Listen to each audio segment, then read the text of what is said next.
Hello again, we are back. This is Sarah from She Holds Dearly, and I want to follow up on last week's video. I did a tour of my friend Kristen Hoffman's house, and I had visited there with a group of friends, and we do this once a year. So I wasn't able to get it all in the video, so this is a second part to that video.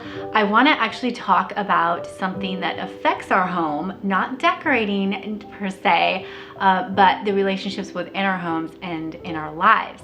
And so I'm going to take you along with the rest of that retreat that I was on, and then I'm going to give you some things to think about friendships and why they work or why they don't work, and what we can do to have them more healthy. So I'll link last week's video if you haven't seen it already. It is an amazing tour of Kristen's home, and I just have been so inspired ever since, and I know you will be too. But let me introduce these phenomenal women. There is Lisa from Farmhouse on Boone. There is Andrea from Pine and Prospect Home. Cami from Tidbits and Company. Sarah from Grace in My Space. And Kristen from Kristen Hoffman. So all of these are phenomenal YouTube channels. All of these women are extremely talented, extremely humble, hardworking women, and Proverbs 31 women to the core. And I am honored to be their friends. I want to show you what we did the rest of the week, and I also want to discuss friendship. I think it's a really important topic, and it's something that I've struggled with in the past, having good friends that are women. The first place that we popped into as a group was this place called Salt Creek Mercantile, and good news, they have an online store, but it was absolutely stunning. You can tell just whoever owns it is very into styling, and I just had such a good time just looking at the little signs. I wanted to buy one of everything. Their seasonal decorating was really inspiring to me. There's this portion in the back part of the store where she was making candles when we went in there. And their fall decorating was this twig garland that was spiraled along the opening of that area with dried leaves and baby's breath. And I just thought, what a cool combination to pull together. So we had a fun, just enjoying a slower pace and not really caring about what time it was, but just enjoying the beauty and being together. And it got me thinking about why I choose these women as my friends, why I want to take care of them and be grateful for them. And, I found that friendship is a two-way street. We start out as kids on the playground, and anybody who's remotely nice in our age, then we think, oh, you're my best friend and you can come to my birthday party. But it's not much beyond that. And then I feel like social media has done a number on us for what we call a friend. We actually throw that word around too quickly, in the same way that we throw the word love around.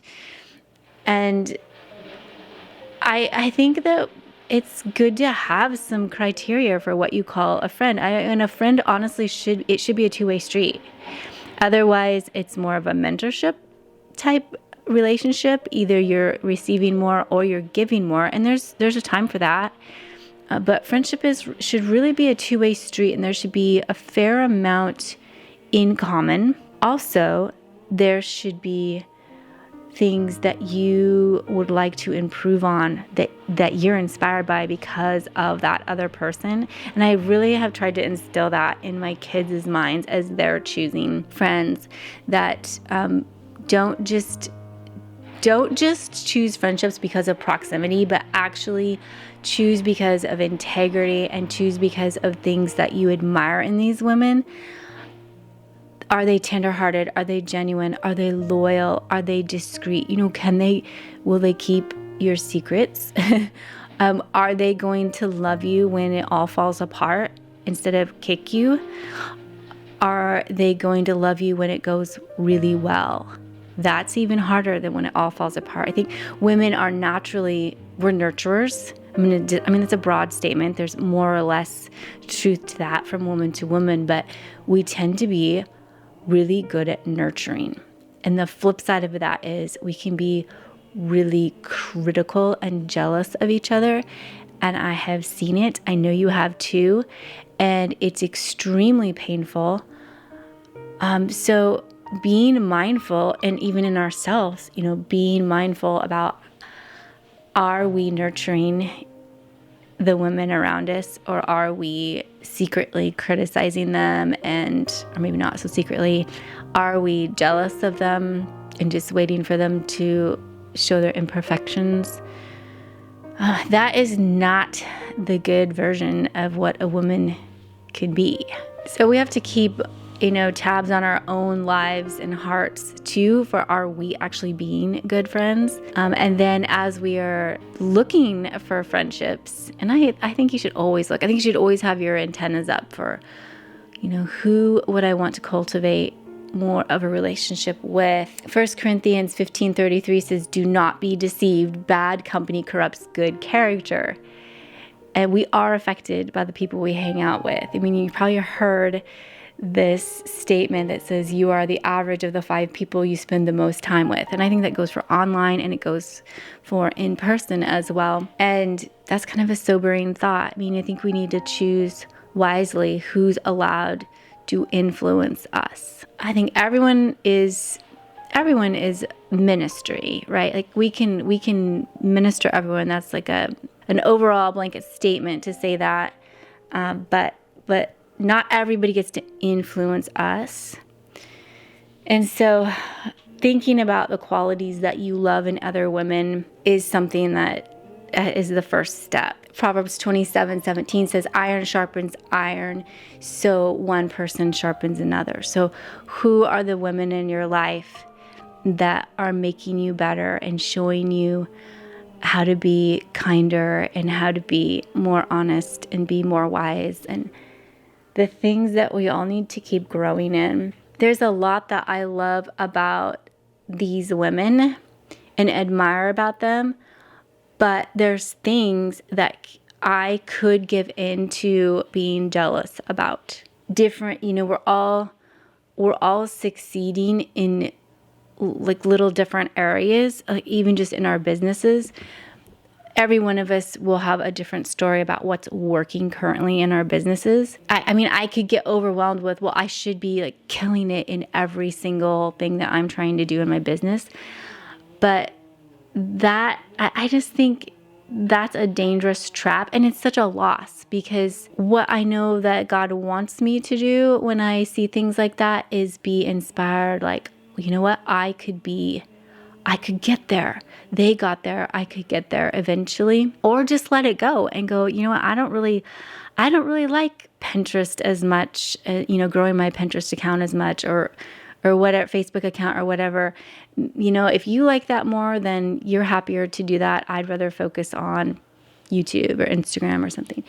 So letting people shine in their uniqueness is really important. When you see another woman doing well, or not even like necessarily doing well. I mean, I am in this group of women, and I am by far the oldest woman. I even might be able to be a mom to one of them, a very young mom to one of them. But that can really get at me, and I think, you know what, like, I'm too late to the scene as a YouTuber. I don't have the element of these cute kids running in and photobombing, and I don't even know how these women are doing that. Like, I wouldn't have been able to pull off what they pull off with business and kids as a young mom. I could get potentially jealous of that. So catching you up to speed of what's going on our retreat here, we did a tea party. Kristen arranged a tea party at this mansion called, I think it was called the Crook Mansion.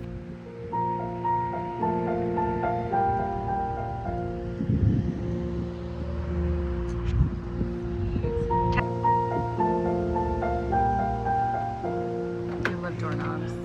Hello.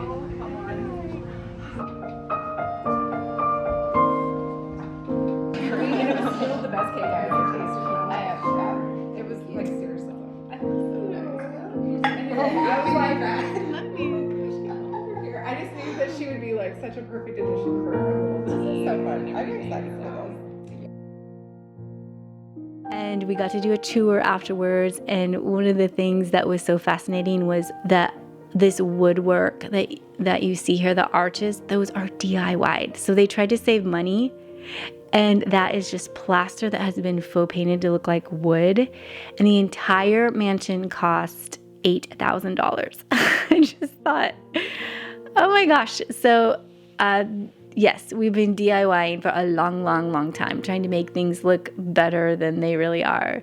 So it was fun to go enjoy old things. Like, not all of my friends, actually most of my friends, do not actually enjoy things like this, historic homes and antiques and all things that have to do with home. And so, you have different friends that fill different needs in your life. You don't just have, I've not just had like one friend that was everything. I have multiple friends, and they're all a little bit different, and they all bring something to the table in a unique way. And so these are definitely my old souls. And speaking of hospitality, I know a lot of us are hosting for the holidays this season, and that can be a little bit stressful, trying to get things all clean and beautiful, and we can put a lot of pressure on ourselves and then feel guilty about it. So if you are in that situation this year, I have created something called Handmade Holidays that I would like to invite you to. It's a whole program to get your home all styled up and looking professionally done, using what you have, and also looking at what's going on with the trends. There's a ton of tips involved in this little program that I put together, and it's meant to get you ready on time in December so that your home can just be a backdrop for your celebrations, and you can focus more on the Lord and more on your people. So I'm gonna put a link in the description below. I'd love to have you join me for Handmade Holidays this year. And also you get 24 really beautiful DIYs involved in it. People love that portion of Handmade Holidays. So I hope to see you in that group. This is the butler's pantry, because they do events, of course, and weddings and things still at the house. And then they took us back in the kitchen, and I loved this salt container. I actually want to get one. We buy our salt from France in just big containers, and so I don't have a salt shaker. I just have a container, and I thought I need to track down one of those salt containers for my kitchen. But we really enjoyed wandering around and in appreciating the artwork and the stories and all the details of this old house. So finding women who are similar to you in some ways, but also are different from you, so you can grow and have new ideas. Lisa Bass and I started our businesses pretty much the same day years ago. And she is one of the most brilliant businesswomen I have ever met.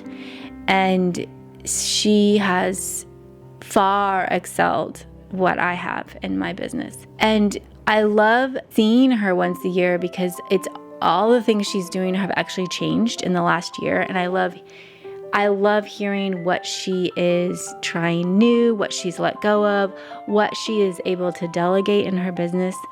And I just think, oh my gosh, I've never thought of that. Every time we get together, I think, oh, you can do that? I didn't even have a box for that in my head, that was possible.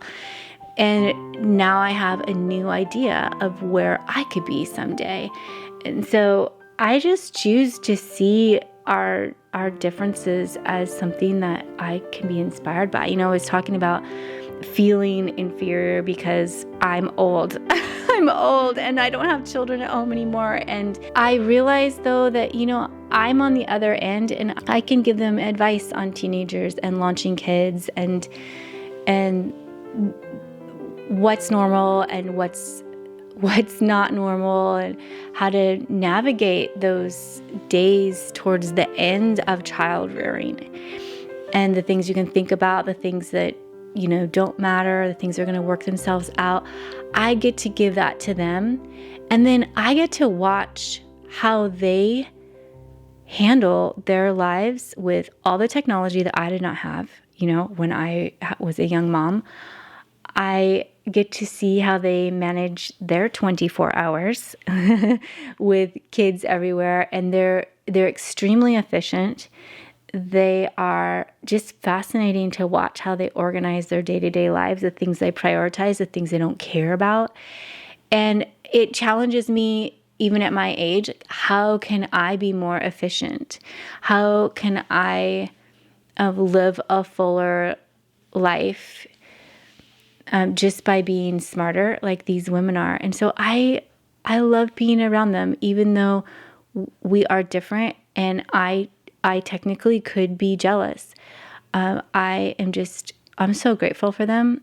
So we have to be aware of this jealousy thing, because it is a thief and it will rob us from beautiful relationships. So after we did our tour, this is actually another day, but we went antiquing, of course. And we went to this place called Walnut, Iowa, which I'm telling you was like in the middle of nowhere. And it was so windy. I was like wearing a skirt, and I had to completely wrap that skirt around my knees and hold on to it. It was like we were in a, I don't know, windstorm. I'm not used to that stuff out in Washington. We've got mountains and trees to break up that much wind, but we're in the middle of the prairie, and it was just, you go down this like 2-lane road, and wow, there's all these amazing antiques. This was the best antique store that we went into. I have never seen a store that was so incredibly organized. There was just sections for everything, like a retail store.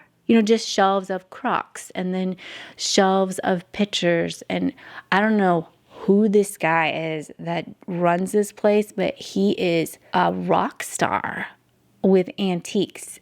There were so many to choose from, and like I said, just like organized, but it just total departments, like a retail store. It was so amazing. So we got to enjoy that. I mean, I recommend always having some friends that you can go antiquing with.